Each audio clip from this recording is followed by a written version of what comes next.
Olá, tudo bem? Feliz por estar aqui com você mais um dia, mais uma semana que se passou e eu tenho certeza que o Espírito Santo falou muito com você.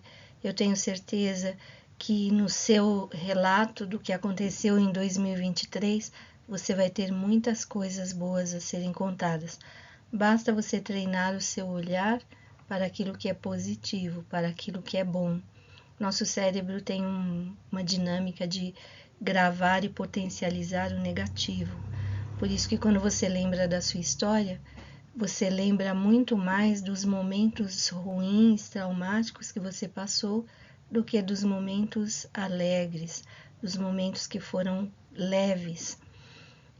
Isso não quer dizer que esses momentos não existiram, existiram sim, mas as dores dos traumas muitas vezes nos fixam nosso olhar só para aquilo que foi ruim e nós nos esquecemos de tantas coisas boas que aconteceram. Nós já estamos entrando em dezembro e estou tentando preparar seu coração, ajudar a preparar seu coração para que você no dia 31 de dezembro você possa fazer uma retrospectiva, uma reflexão e lembrar-se do braço forte do Senhor no seu caminho, lembrar-se da mão poderosa e amorosa do teu Pai Celestial. Eu sou a Ana Ribeiro, pastora, terapeuta familiar, conselheira cristã, dando continuidade à série Batalha Espiritual. Hoje nós estamos no episódio 21. O episódio 21 foi dividido em 3 partes e hoje é a última parte dele. E eu espero em Deus que você esteja aplicando as coisas que o Espírito Santo tem falado com você através desses estudos, ok? Recomendo também que você assista tudo de novo, do episódio 1 até aqui, para fixar mesmo o seu conhecimento, as verdades contidas em cada ensinamento desse, ok? Então vamos orar antes da gente continuar. Senhor, eu te agradeço imensamente por esse meu irmão, essa minha irmã, esse meu amigo, essa minha amiga. Eu te louvo, Pai, porque de alguma maneira o Senhor despertou, convidou cada um para meditar sobre essa palavra e foi aceito esse convite. Eles honraram o convite vindo do teu Espírito e eu tenho certeza que o Senhor vai honrá-los também. Eu peço que o Senhor fale com essa pessoa de forma particular, de forma especial, que tudo que dissermos aqui seja aplicado na realidade que ele está vivendo. Senhor, nós te agradecemos porque o Senhor é bom e porque o Senhor renova a nossa mente sempre que buscamos o Senhor, sempre que nos expomos às tuas verdades, à tua palavra. Por isso, Pai, eu te peço que a palavra profética venha nesses estudos. Cuida da gravação, da transmissão e do recebimento dessa mensagem. E eu peço, Pai, que milagres aconteçam, milagres na esfera física, emocional e espiritual. Que a raiz de enfermidade, seja ela qual for, que esteja em qualquer dessas áreas, essa raiz de enfermidade seja queimada e eu profetizo saúde na sua vida, meu amigo, minha amiga. Eu profetizo saúde física, emocional, mental e espiritual, em nome de Jesus. Amém. Então vamos lá, né? Mateus 18:18 diz assim: tudo que vocês ligarem na terra tem sido ligado no céu, e tudo que vocês desligarem na terra tem sido desligado no céu ou pelo céu. Eu escolhi a versão King James para colocar esse versículo por conta do tempo verbal. A maioria das outras traduções está será ligado no céu, será desligado no céu. E aqui nós temos tem sido ligado. No mesmo modo, né, no mesmo momento que eu ligo alguma coisa aqui na Terra, o céu essa coisa tem sido ligada no céu. Tudo que eu desligo aqui na Terra tem sido desligado pelo céu ou no céu. Isso é importante você saber com relação às artimanhas do inimigo e como eu faço para desligar as obras dele da minha vida. E como eu faço para ligar a minha vida aos princípios de Deus também, né?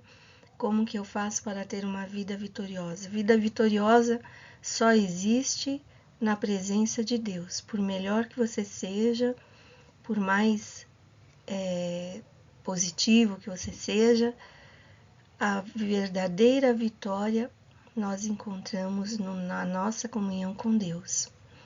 Não significa ausência de problemas, mas significa você enfrentar os problemas e sair vitorioso, sair mais forte, sair com mais sabedoria, sair com mais maturidade, sair de uma maneira que você vai ajudar outros a saírem da mesma situação que um dia você entrou.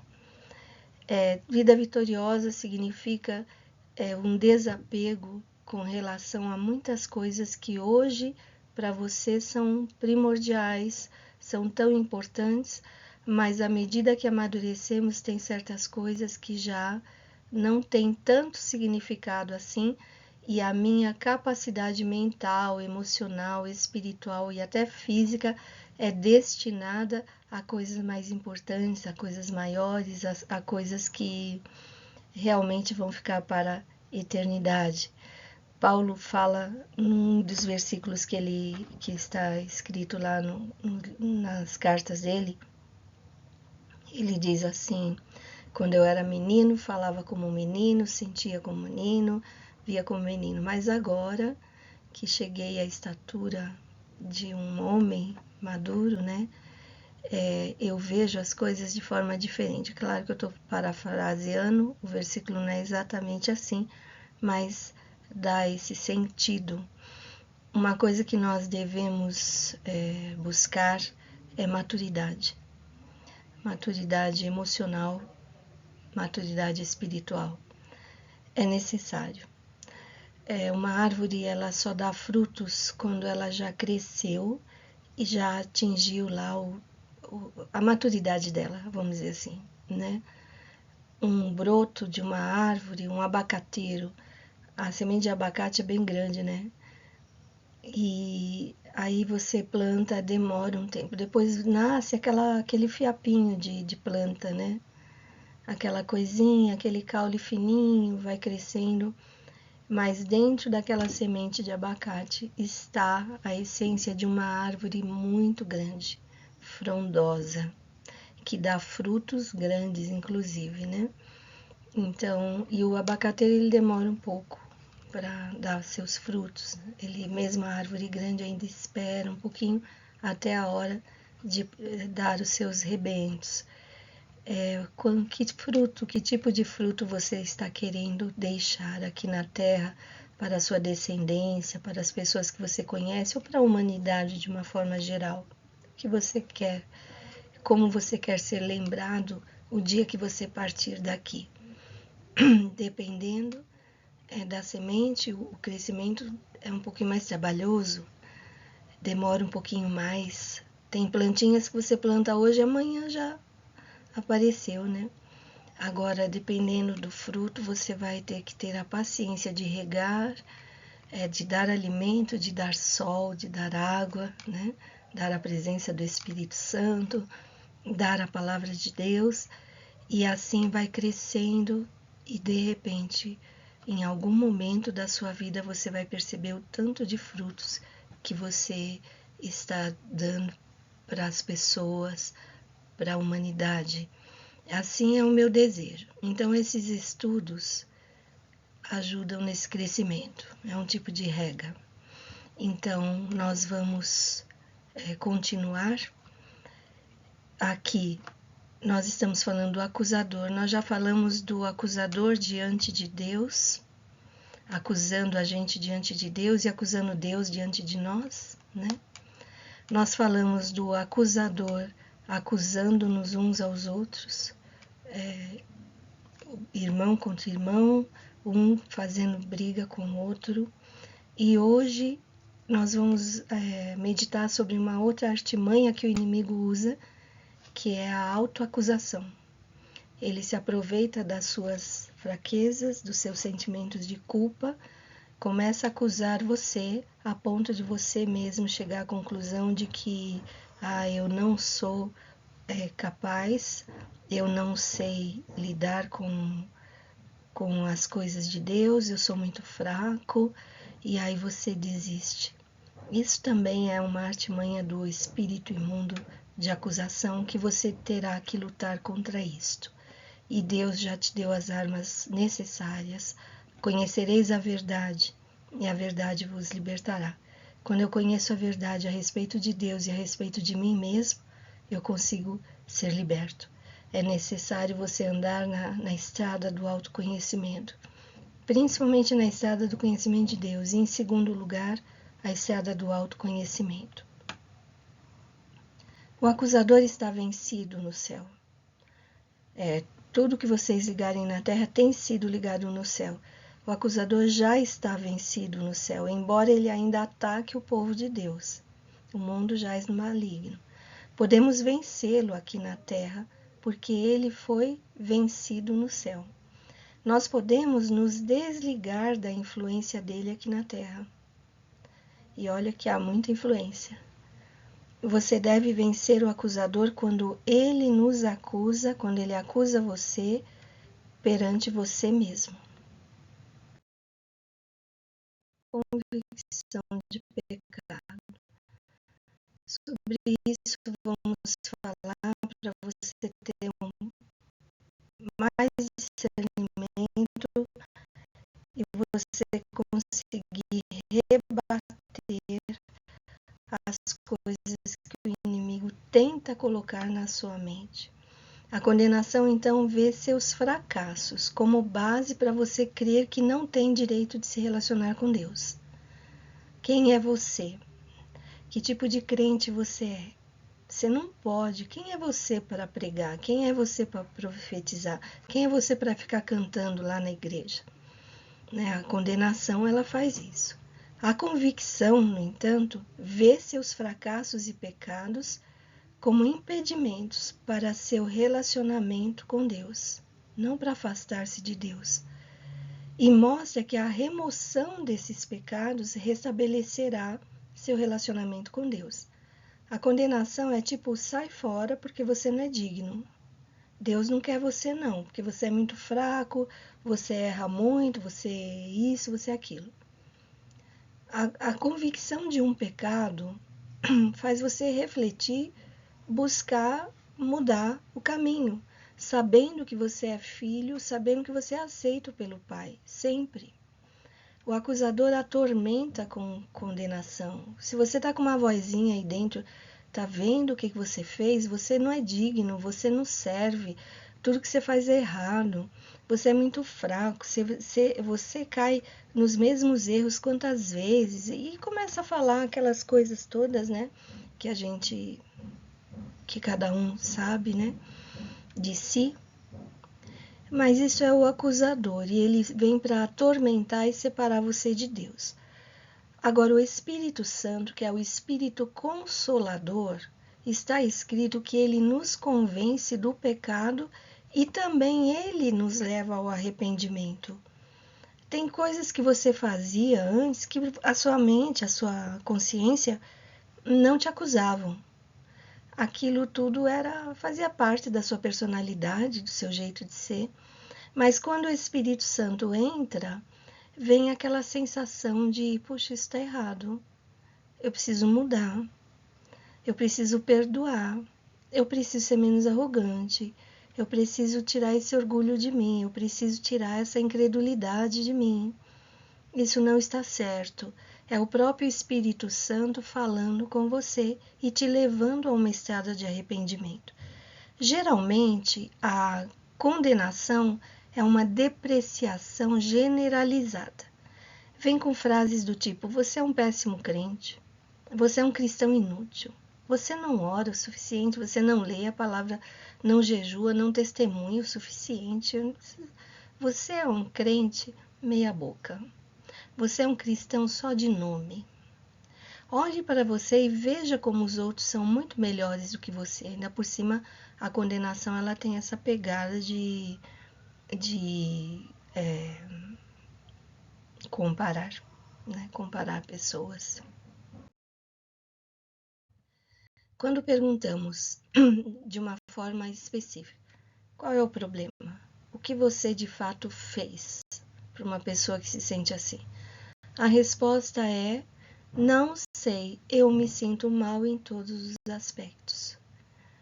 É uma autocondenação generalizada. É tipo assim, eu sou a pessoa errada. Não é eu estou fazendo um erro, eu cometi um erro. Não é isso.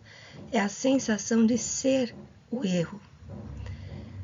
Pessoas que vieram de gravidez indesejada ou lá na primeira infância, de alguma maneira foram abandonados ou de alguma maneira, né, houve algum tipo de abandono, houve divórcio, o pai nunca mais veio para te visitar, a mãe foi embora, ou você ficou muito sozinho em casa, mesmo com os pais lá, mas eles eram ausentes.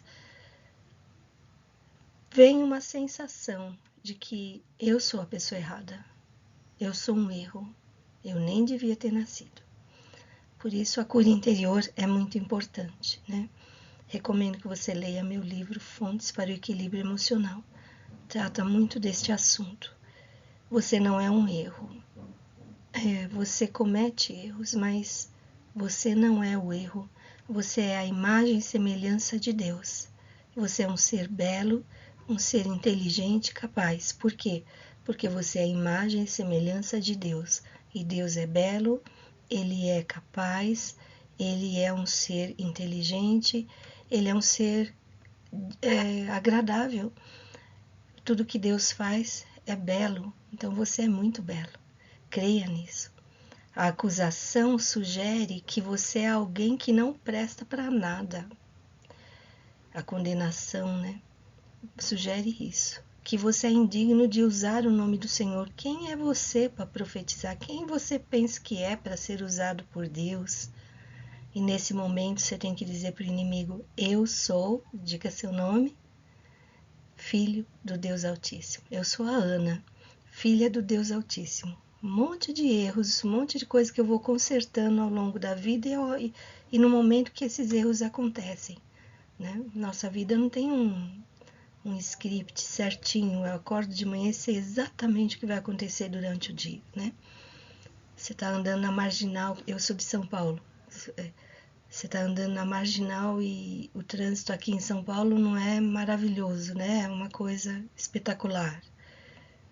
E às vezes alguém vem te dar uma fechada que sem propósito algum, só para fechar e ficar na sua frente, assim. Aquela hora da raiva, né? Da raiva. Se eu não guardo meu coração, daqui a pouco eu tô... Olha, tomara que bata no poste, faça alguma coisa. Ai, que pessoa sem noção, devia ter uma boa lição, né? Vem o espírito de vingança, de querer que as coisas sejam do meu jeito, de não perdoar, né? Então, a gente não tem como, nunca vou pecar. Cada dia traz as suas surpresas e mais ainda, Deus usa situações para nos mostrar, porque Ele já viu, mas para nos mostrar, para mostrar a nós mesmos o que está dentro do nosso coração. E à medida que eu vejo, eu falo, não, como assim que eu vou me vingar? Por que eu fiquei com tanta raiva dessa pessoa? Ele é alguém carente da misericórdia de Deus. Ele, sei lá, ele foi habituado assim, a educação que ele recebeu foi essa. Ele tá com muita pressa, sei lá. Mas eu libero o perdão logo ali, né? E quando você tá numa situação de muito estresse, começa a trazer na sua mente um cântico, uma música que você gosta, ou um versículo, alguma coisa assim, né? E libera a bênção para a pessoa, né? Fala, vai abençoado, vai com Deus, que seu dia hoje seja maravilhoso. Eu falo já na hora, porque para não ficar nada no meu coração. Mas essas coisas a gente vai aprendendo. Nem sempre eu fui assim, né? Às vezes a gente extrapola um pouco nas raivas, né? As pessoas sofrem com sentimento de culpa improcedente. conscientemente sabem que nada fizeram de errado, mas aquele sentimento permanece. Talvez seja esse o seu caso. Você sempre se sente culpado. A gente percebe pessoas que têm problema de sentimentos de culpa, que é recorrente no discurso delas uma frase, alguma coisa assim: o que eu fiz? Por que você está assim? Foi alguma coisa que eu falei? Foi alguma coisa que eu fiz? Mas isso não pontualmente, em alguma circunstância. Parece que sempre. Ela se sente culpada de tudo. Tem a ver com os traumas emocionais, com a autorrejeição, o sentimento de rejeição. A pessoa se sente inadequada e aí ela começa a colocar a culpa nela mesma. Criança tem muito isso, né? Quando tem um divórcio, o pai ou a mãe vai embora, ela sente que de alguma maneira ela foi a culpada. Ela não sabe expressar, até em questão de falecimento. Meu pai foi embora porque eu não era um bom filho, uma boa filha, alguma coisa assim, né? Essa é uma falsa culpa, não tem nada a ver com você. Outros motivos que provocam o sentimento de culpa são acusação de Satanás. O espírito de religiosidade também incute na mente conceitos do bem e do mal que não vêm de Deus, que não está escrito na palavra de Deus.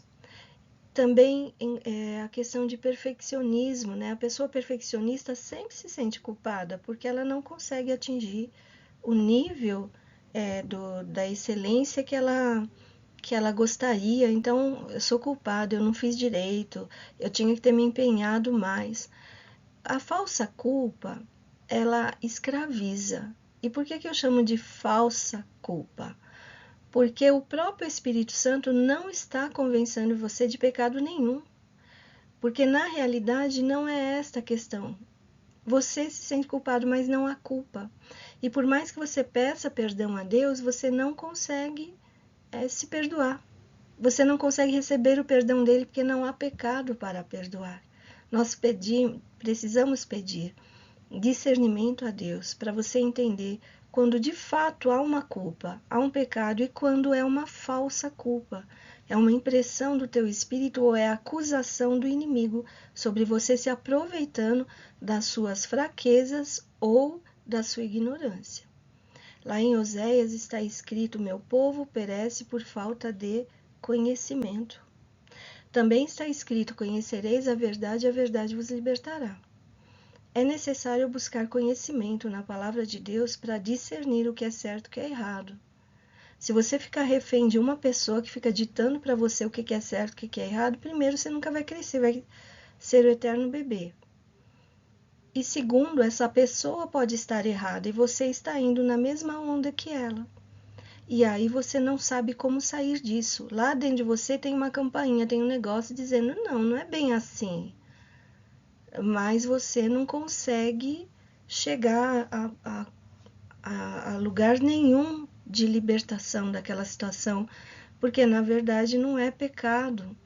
Então é necessário eu limpar a minha mente, renovar a minha mente, tirar dela conceitos que não são baseados na palavra de Deus e que fazem mal.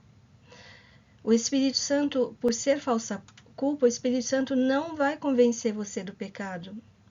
Esse sentimento provoca esgotamento emocional, tristeza e depressão.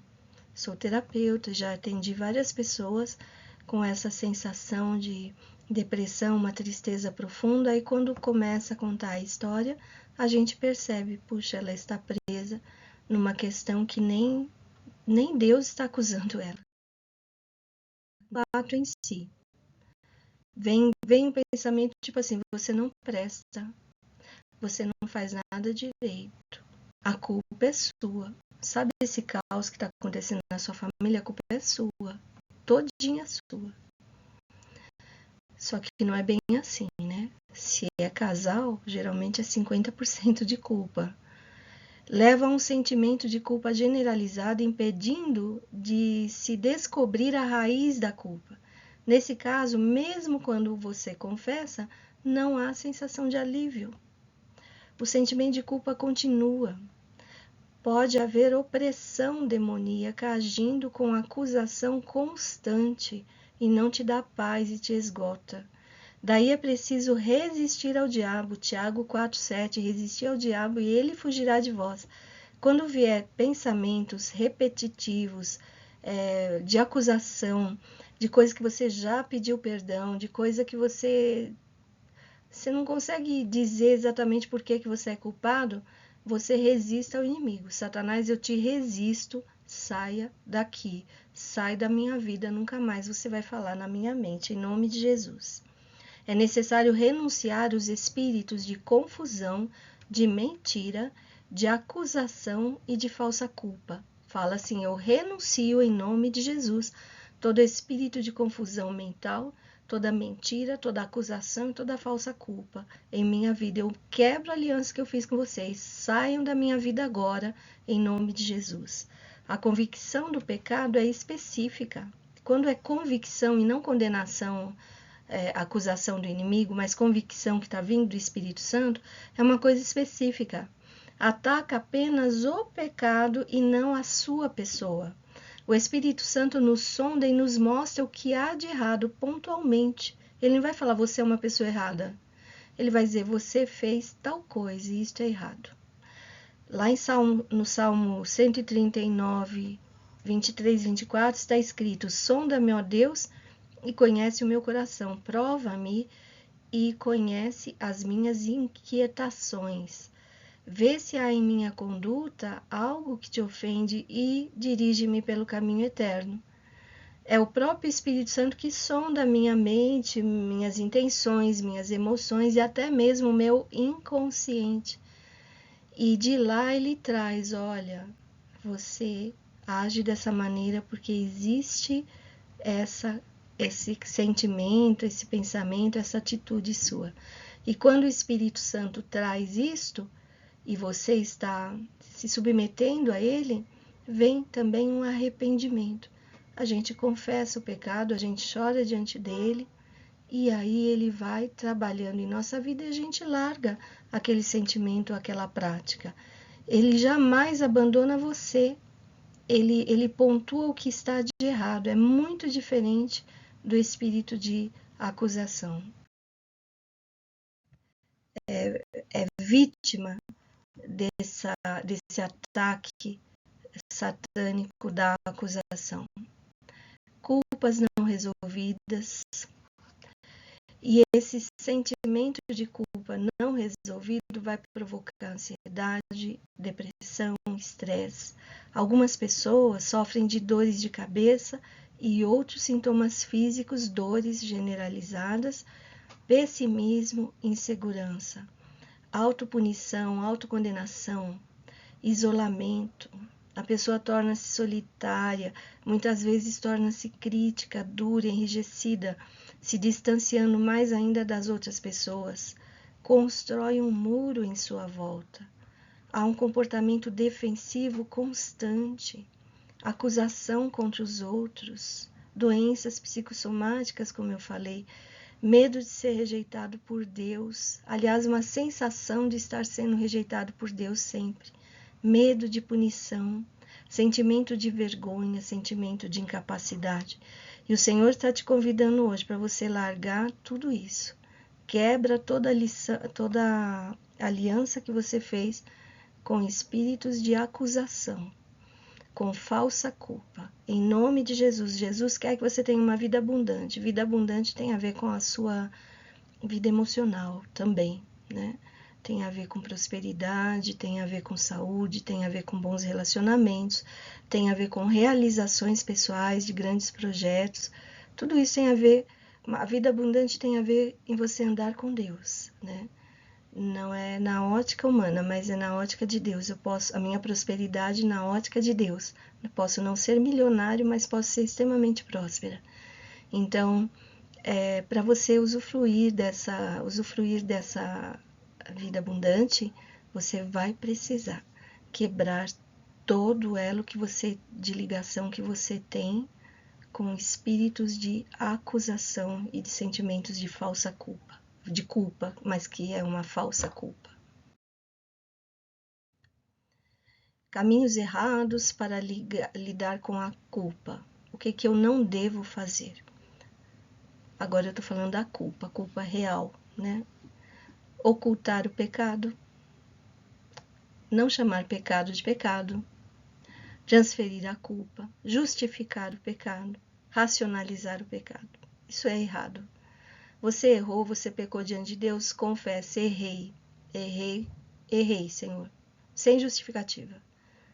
Leia o Salmo 51, é o salmo do rei Davi, depois que ele fez uma porção de erros e caiu em si, se arrependeu. E ele não usou nenhum subterfúgio, ele não fez nenhum tipo de desculpinha, né? Ele simplesmente pequei contra ti, somente pequei.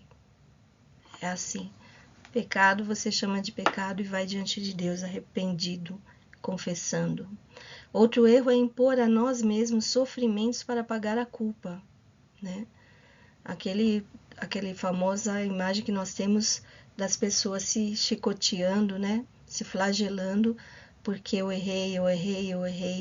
Cuidado com isso, te leva para uma estrada de autossabotagem e daqui a pouco você está embaraçando todos os seus caminhos, você faz, inconscientemente você vai para o erro de propósito, parece que você tem que se chicotear o tempo todo, né? Jesus já pagou, penitências impostas não levam a nada, Jesus já pagou pelo seu pecado. Devemos liberar perdão para nós mesmos, está lá em 2 Coríntios 5, 21, 1 João 9. É necessário você liberar perdão para você mesmo, você não é mais do que Deus, né? Ele te perdoa, então você vai se perdoar também, por pior que seja a coisa que você tenha feito. A culpa falsa nos faz olhar para nós mesmos e não para Jesus. É quase que uma justiça própria, né? Traz ira, frustração e rebelião e não conduz à cura. A convicção de pecado nos faz olhar para Jesus. A culpa verdadeira é resolvida quando reconhecemos o pecado cometido e nos arrependemos e o confessamos e deixamos de praticá-lo. 1 João 9 diz isso: se confessarmos os nossos pecados, ele é fiel e justo para perdoar os nossos pecados e nos purificar de toda injustiça. O que encobre as suas transgressões jamais prosperará, mas o que confessa e deixa alcançará misericórdia. Provérbios 28, 13. Então, o sentimento de culpa, ele tem destino, né? Ou você confessa, se arrepende, está liberto. Se é falsa culpa, você renuncia, porque o Espírito Santo não está te acusando de nada. Por que você vai se prender a acusações do inimigo? Estamos em constante evolução espiritual e de tempos em tempos o Senhor nos sonda, nos convence do pecado e nos dá crescimento espiritual. Ele nunca vai desistir de você. Por mais que você, você tenha errado, você se arrependeu, você está mudando, você está buscando ser uma pessoa melhor, buscando andar em comunhão com Ele, Deus não desiste de você. A santificação é um processo para a vida toda. A conquista do seu coração não ocorre de forma instantânea, é por etapas. Deuteronômio 7, 22 diz assim: o Senhor, o seu Deus, expulsará aos poucos essas nações de diante de vocês.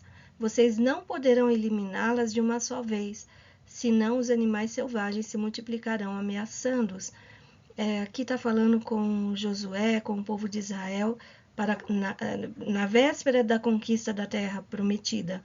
E aqui está dizendo, será aos poucos.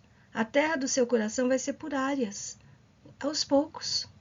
Você vai mudando por áreas em sua vida, aprendendo a reinar em cada área. Não permita que o inimigo mostre outras áreas e fique te acusando e desvie você de reinar sobre as áreas que realmente já estão nas mãos de Deus, nas quais Deus já lhe deu libertação e vitória. Calma, é uma coisa, vai indo aos poucos, sabe? Você não vai da noite para o dia se tornar o super crente. Dentro da sua mente tem referências de pessoas, na minha mente tem referências de pessoas, que quando me comparo a elas, pessoas em várias, não só de agora, né? Pessoas do século XVIII, século XIX, início do século XX, pessoas atuais também, são referências para mim. E eu me vejo, eu falei, ainda não cheguei no nível dela, mas eu estou em processo. Eu posso aprender e olhar e ter referências do que é um cristão pleno, né? Mas eu não posso querer da noite para o dia. Agora veio na minha mente uma pessoa, uma mulher que se chama Madame Guion. Tem um pequeno livreto dela, mas aquela mulher, ela inspira, ela acho que é do século, não lembro mais, se é século XVIII ou XIX, a vida dela já era mensagem, sabe? E quando às vezes eu releio o livrinho dela, o livro dela, livrinho não pode dizer, porque tem poucas páginas, mas é tremenda a mensagem. E aí eu leio, meu Deus, como eu estou longe disto. Mas eu estou caminhando, estou conquistando a minha terra, as cidades, né, do meu coração. E um dia nós chegaremos à estatura do homem perfeito. Então não entre em ansiedade e fica se condenando, se flagelando. Aos poucos você vai mudando tudo que precisa mudar. A conquista do seu coração, então, não vai ocorrer de forma instantânea, é por etapas. Estamos em constante evolução espiritual. O Senhor, o seu Deus, expulsará aos poucos essas nações de diante de vocês. Vocês não poderão eliminá-las de uma só vez. Então, existem práticas na sua vida que vai ser aos poucos, você vai aprendendo a agir de outro modo. Você não permita que o inimigo mostre suas fraquezas o tempo inteiro a ponto de você desanimar até das partes que você já conquistou e que você já mudou. Então, dele, você confessa a Deus aquela acusação, mas não sente paz. Você se sente culpado ainda. Daí você confessa aquele pecado várias e várias vezes e não consegue sentir o perdão de Deus, porque não há o que perdoar. Assim você peca, caindo no pecado. Aí sim você acaba pecando, porque você começa a achar que Deus é mentiroso, que Ele não perdoa pecados. Você cai no pecado da incredulidade, não crendo que Deus perdoa pecados. E você faz exatamente o que o inimigo queria, que você pecasse de verdade para você se afastar de Deus. Mas quando o Espírito Santo convence do pecado, a paz, depois que você confessa, você recebe o perdão dele. Quando o pecado é confessado, Deus transforma o seu interior, a paz e libertação. A voz do Senhor vem com compaixão. Isaías 30, 21 diz assim: quer você se volte para a direita, quer para a esquerda, uma voz atrás de você lhe dirá: este é o caminho, siga-o. Você passa a viver com a direção do Espírito Santo. Este é o caminho.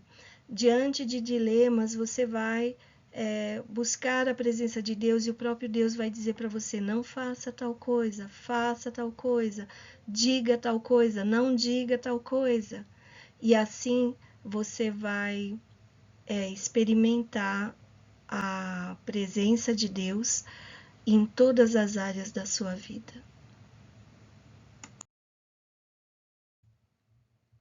A condenação faz você andar na vida carregando um fardo. A convicção do pecado o leva à purificação. Bendiga o Senhor a minha alma, não esqueça de nenhuma de suas bênçãos. É Ele que perdoa todos os seus pecados e cura todas as suas doenças. Ele perdoa, bendiga, louve a Deus, porque não importa o que você fez de errado, no Senhor está a libertação, está o perdão. O Senhor cura todas as enfermidades da alma. Ele perdoa todas as iniquidades. A transgressão é apagada com o sangue de Jesus. Isaías 44, 22 diz assim: como se fossem uma nuvem, varri para longe suas ofensas, como se fossem a neblina da manhã os seus pecados. Volte para mim, pois eu o resgatei. Essa é a palavra para você hoje. Será que eu estou falando com alguém que está se remoendo por causa de um erro que cometeu, por causa de uma coisa lá do passado e você não consegue se perdoar? E o Senhor está dizendo, como se fosse uma nuvem, varri para longe os seus pecados, suas ofensas. Volte para mim, pois eu o resgatei. Deus já te resgatou. E o inimigo não tem mais autorização ou autoridade para ficar te acusando. É vazio, é um discurso vazio. Não ouça mais discurso vazio. O chamado de Deus para você sempre é: torna-te para mim, volte para mim. A condenação diz: você não é digno de ir para Deus. Olha o que você fez. Mas Deus diz para você: esqueça aquelas transgressões, porque eu as apaguei. Continue vindo para mim, apenas continue voltando para mim e você se tornará um homem, uma mulher de Deus, segundo o coração de Deus. Amém? Lembre-se disso, ó Jacó, pois você é meu Senhor, pois você é meu servo, ó Israel. Eu fiz, você é meu servo, ó Israel, eu não esquecerei. Na palavra Jacó, Israel, coloca teu nome.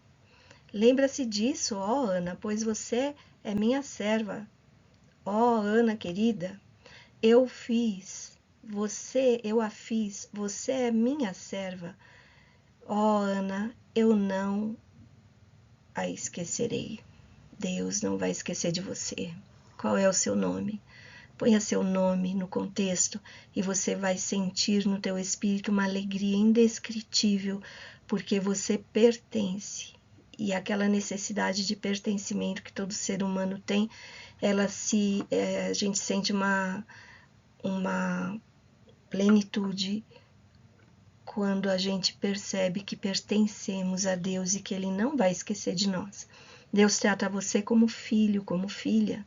Ele perdoa os seus pecados e esquece deles, mas continua se lembrando de você. Ele não esquece de você. Isso é a graça de Deus. Quando o inimigo o acusar perante Deus, faça essas perguntas. Que diremos, pois, diante destas coisas? Se Deus é por mim, por nós, quem será contra nós? Aquele que não poupou a seu filho, mas o entregou por todos nós, como não nos dará juntamente com ele e de graça todas as coisas? Quem fará alguma acusação contra os escolhidos de Deus? É Deus quem os justifica. Quem os condenará? Foi Cristo Jesus que morreu e mais, que ressuscitou e está à direita de Deus e também intercede por nós. Romanos 8, 31, 34. Eu recomendo aqui, se você é vítima da acusação constante, do sentimento de culpa constante, tenha uma temporada, daqui até o final do ano, leia todos os dias, pelo menos uma vez, o capítulo 8 de Romanos. É um capítulo que traz na sua mente quem você é e quem é Deus na sua vida, ok? Romanos 8, 31 a 34 tem essas perguntas-chave que servem para a gente examinar o que eu estou ouvindo e o que eu estou acatando. Por que eu estou acatando se o Senhor já me perdoou?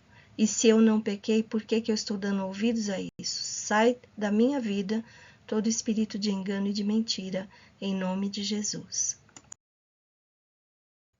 Que realmente tenha proveito na sua vida esse estudo, que essa palavra não volte vazia. O Senhor é com você, não desista de você mesmo. Deus nunca vai desistir de você, não desista de você mesmo.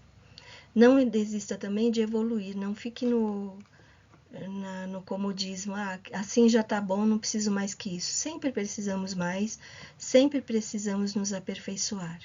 E quanto mais aperfeiçoado você estiver, mais autoridade espiritual você terá, mais intimidade com Deus você terá, mais alegria e propósito de vida você terá. Então não desista, amém? Até a próxima semana, com Jesus sempre. Dê o like, faça comentários E você, por favor, se essa palavra foi boa, você recomende, compartilhe com o maior número de pessoas possível. Beijo no coração.